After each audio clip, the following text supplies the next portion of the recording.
Students, जब हमें बहुत सारे ऑप्शंस में से किसी एक को चुनना होता है तो हम ईदर का यूज कर लेते हैं, या फिर अगर हमें बहुत सारे ऑप्शंस में से किसी एक को रिजेक्ट करना है तो हम नीदर का यूज कर लेते हैं। उसी तरह जब हमारे पास दो ऑप्शंस पड़े हों और उसमें से कोई एक चूज करना हो तो हम बिटवीन का यूज कर लेते हैं। लेकिन जब दो से ज्यादा नाउन्स में से सिलेक्शन की बात होती है, दो से ज्यादा प्रोनाउंस में से सिलेक्शन की बात होती है, तो हम वहां पे जो प्रेपोजिशन यूज करते हैं वो होता है एमोंग या एमोंगस्ट। हाँ स्टूडेंट्स, आपने ठीक सुना, ये दो अलग अलग प्रेपोजिशंस होते हैं, एमोंग एंड एमोंगस्ट। ये दोनों सिमिलर साउंडिंग है, इनफैक्ट ये दोनों की मीनिंग भी सिमिलर ही होती है, लेकिन इनके यूजेज में कुछ बेसिक डिफरेंस है। आज का क्लास बहुत खास होने वाला है और आज के क्लास में हम इन्हीं दो एमंग एंड एमंगस्ट के बीच के बेसिक डिफरेंसेस को आपके सामने क्लियर करेंगे। Yes students, I welcome you to P3 training station. I am Saroj Kumar, your English teacher, और मैं आपके साथ शेयर करता हूं ग्रामर के छोटे छोटे topics simple and easy language में। So let's join the session. इनके कुछ common day to day examples हम ले सकते हैं, जैसे among the students, among the teachers, amongst the students, amongst the teachers, among the prisoners, amongst the killed ones, among the killed ones, among the fastest growing, amongst the fastest growing। तो इन सारे examples में आपने क्या देखा, मैं जहां पे among का यूज कर रहा हूं वहीं पे एमोंगस्ट का यूज भी कर रहा हूं और मीनिंग में कोई डिफरेंस नहीं हो रहा है। So we can say that the usages of among and amongst can be interchanged.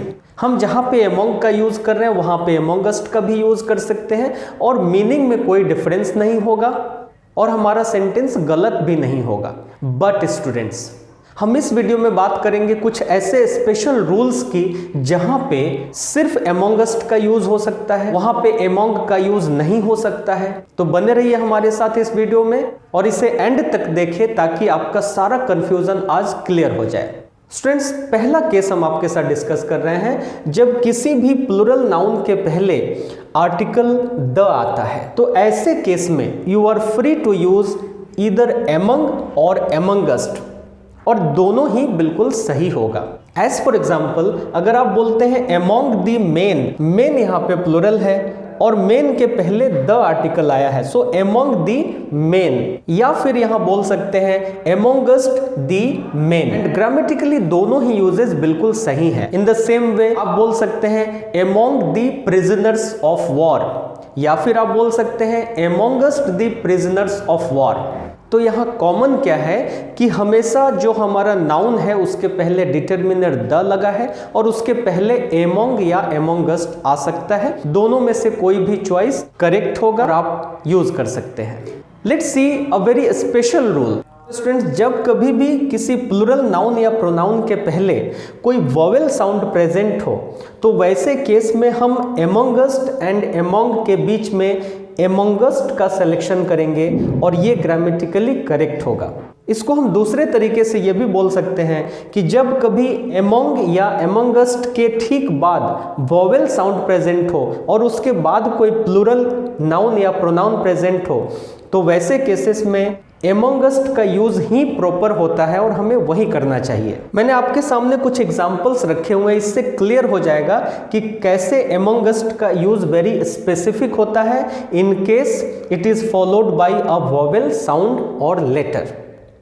जैसे यहां देखिए आप, एमोंगस्ट अस, तो अस क्या है, ये एक वोवेल साउंड है, तो यहाँ पे एमोंग अस नहीं बोल सकते हैं, ये इनकरेक्ट होगा। हमें एमोंगस्ट अस बोलना है क्योंकि इसके ठीक बाद अस आया है जो एक वोवेल साउंड दे रहा है। अगला एग्जांपल आप लीजिए, amongst umbrellas. Umbrellas again vowel sound है तो यहाँ पे एमोंग नहीं होगा, एमोंगस्ट होगा। Amongst ourselves, ourselves vowel sound इसलिए एमोंगस्ट करेक्ट है। एमोंगस्ट अम्ब्रेला सेजेस, ये एक वाटर प्लांट्स होता है, so umbrella sages, amongst umbrella sages. Again आप देखिए यहाँ अर्लियर एक वोवेल साउंड है, so amongst earlier writers. Orchids vowel sound है इसलिए एमोंगस्ट ऑर्कर्स। सो आप इस वेरी स्पेशल रूल को हमेशा याद रखेंगे। जब कभी भी नाउन के पहले या प्रोनाउन के पहले वोवेल साउंड आ जाए तो चॉइस हमारा हमेशा एमंगस्ट होना चाहिए, ना कि एमंग।